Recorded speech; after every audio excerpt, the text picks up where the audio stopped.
aming hiling, kasulat ay liwanagin, kami ngayon'y pag-alabin.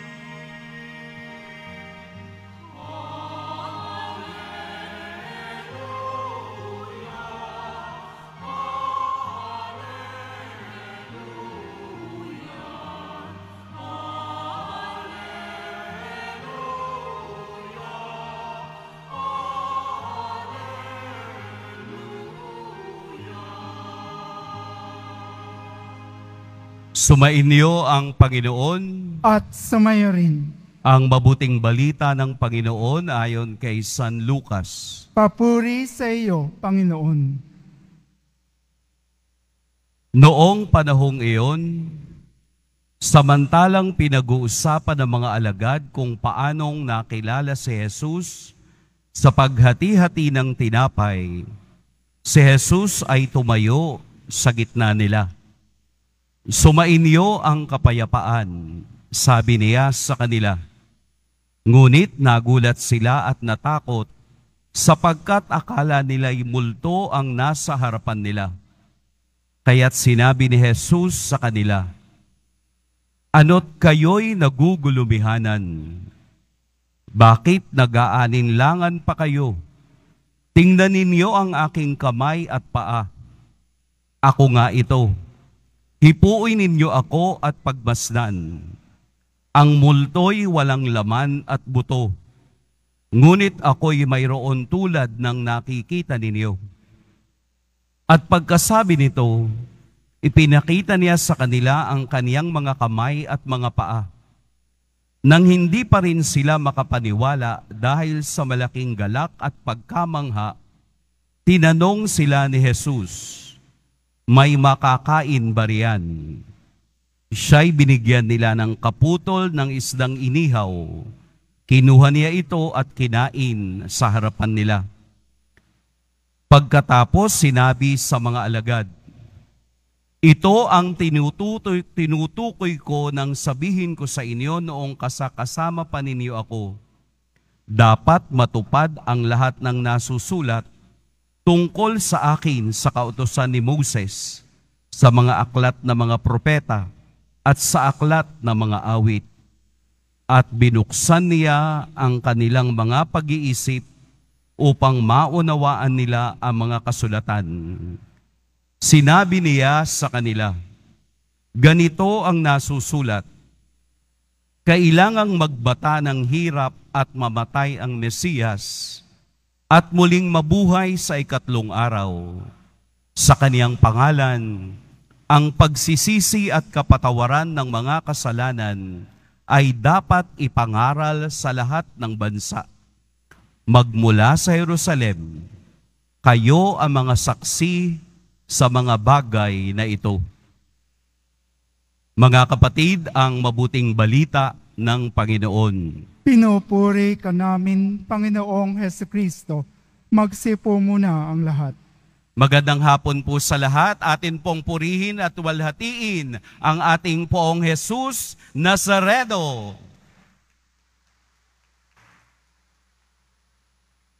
Tayo po ay nasa ikatlong linggo ng Pasko ng muling pagkabuhay. Narinig natin mula sa Ebanghelyo ang pagpapakita ni Jesus sa kaniyang mga alagad. Noong 2010, mayroon pong isang libro na naiprint. Siguro nabasa nyo na rin. Ang title po ay The Invincible Gorilla. Ito po ay sinulat ni Christopher at ni Daniel Simons. Ano po yung The Invincible Gorilla? Ito po ay eksperimento o teorya na ginamit niya sa iba't ibang pagkakataon, iba't ibang kultura at iba't ibang bansa. Sa paggamit niya ng teoryang ito, isa lang palagi ang lumalabas na resulta. Ano po iyon? Yung eksperimento, may 4 na tao na kulay puti ang damit at 4 na kulay itim ang damit. Ang gagawin nila ay magpapasahan ng bola ang lahat ng nakakulay puti. Bali, hahalo lamang yung kulay itim sa kanilang pagpapasahan ng bola.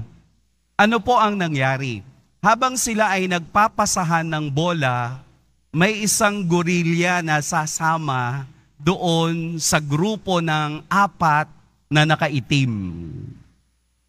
Ang resulta, pagkatapos ng experiment, hindi nila napapansin yung napakalaking gorilla. Kaya po ang tawag doon sa kanyang libro, Invincible Gorilla. Bakit po? Dahil ang nakikita lamang ng mata ng tao ay yung gusto lang niyang tingnan. Yung ibang bagay na nasa paligid niya, ayaw niyang tingnan. Hindi mo mapipigil ang taong tumingin sa isang bagay kung ito ang gusto niyang tingnan. Ang eksperimento ay nagsasabing, let us look beyond appearance. Titingin po tayo na lagpas doon sa itsura. Ibig sabihin, ang ating mata kahit kailan ay hindi makapagsasabi ng katotohanan at katiyakan. Yung gusto lang nating makita, ang gusto nating maunawaan. Ang ebanghelyo po ay nagsasaad din ng ganitong katotohanan, na ang tingin ng mga alagad kay Jesus ay multo, na ang tingin ng mga alagad kay Jesus ay hindi na nila kilala. Nagbago na ba si Jesus? Noong bago nakasama nilang nagpapahayag ng mabuting balita at yung Jesus na muling nabuhay. Nagbago na ba? Hindi. Nag-iba lang ang kanilang gustong tingnan. Kaya nga upang sila ay makumbinse na kaparehong Jesus ang inyong kaharap, ipinakita niya ang sugat sa kaniyang kamay at sa tagiliran. Kumain pa nga para ipakita sa kanilang totoo ang nakikita ninyo. May laman, may katawan. Bakit ganon ang tingin ng mga alagad? Dahil sila ay nabigong tingnan si Jesus at unawain ang gusto niyang mangyari. Kaya nga maliwanag sa Ebanghelyo na binuksan ni Jesus ang kanilang kaisipan. At sa pagbubukas ni Jesus ng kanilang kaisipan, then they realize na ang sinundan nilang taong namatay at muling nabuhay ay tunay na Diyos. At ginagawa kaming saksi sa lahat ng bagay. Ang Ebanghelyo ngayon ay tumutukoy din sa ating lahat na tumingin na lagpas sa itsura ng ating nakikita. Ang katotohanan ay nasa likod ng hiwaga at misteryo ng Diyos. Malalim, pero kung mabubuksan ang ating isip sa kapangyarihan ni Kristo, sa kapangyarihan ng Diyos, mauunawaan mo kung bakit ka sumasampalataya sa Kanya. Halimbawa, hindi natatapos ang ating pananampalataya sa pagtingin sa ating Poong Jesus Nazareno sa altar. Alam natin sa likod na yan ang katotohanan ng imahe na yan ay may isang taong nagbuwis ng buhay para sa ating kaligtasan. At siya ay nabuhay na, Alleluia! Hindi na muling mamamatay pa. Yun yung katotohanan sa likod nito. Kaya hindi tayo matatapos sa pagiging deboto ng Nazareno.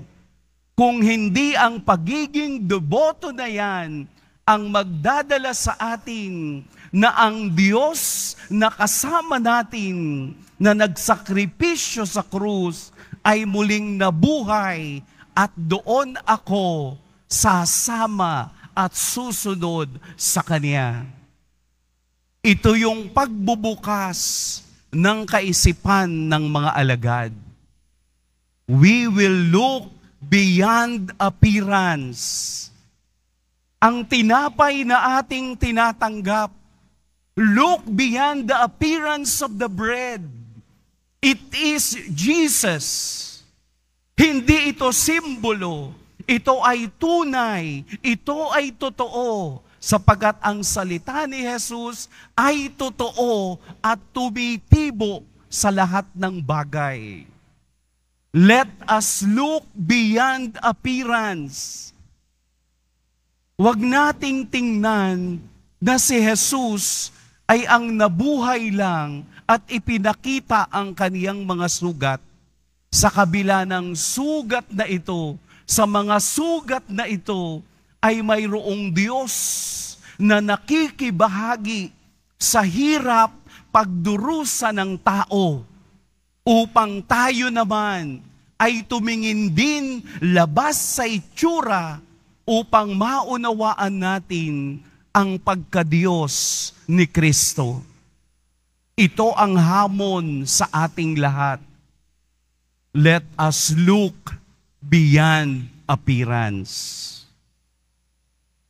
I-level po natin sa ating mga karanasan.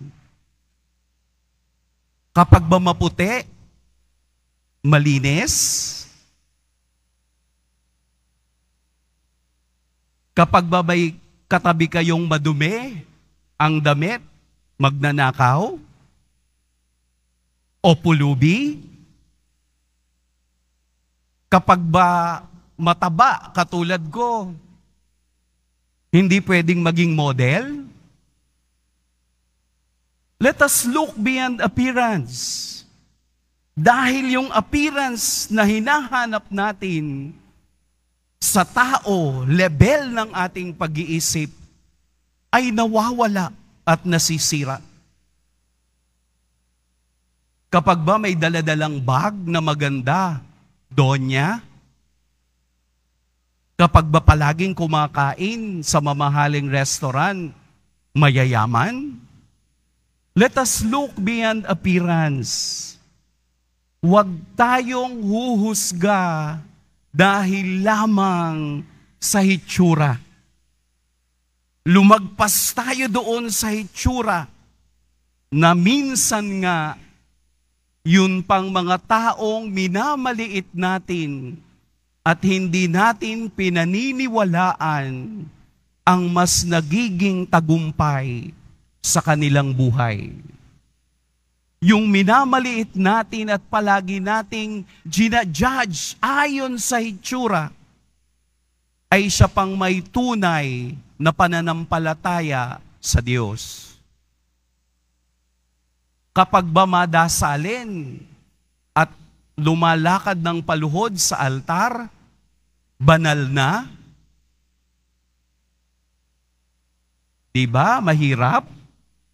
Let us look beyond appearance. Kilalanin natin katulad kung papaanong binuksan ng Diyos ang kaisipan ng mga alagad upang tunay siyang makilala at maging saksi magpahanggang ngayon ng pagmamahal at awa ng Diyos. Pangit man sa inyong paningin, pero sa Diyos, wagas na wagas pa rin.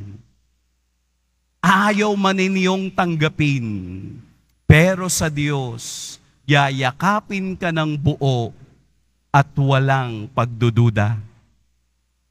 Tayong lahat na naririto ngayon ay binubuksan ang pag-iisip ng Diyos upang tingnan natin siya at ang ating kapwa ng lagpas sa kakayahan ng mata, kung hindi kakayahan ng pananampalataya at kakayahan ng pag-ibig ng Diyos.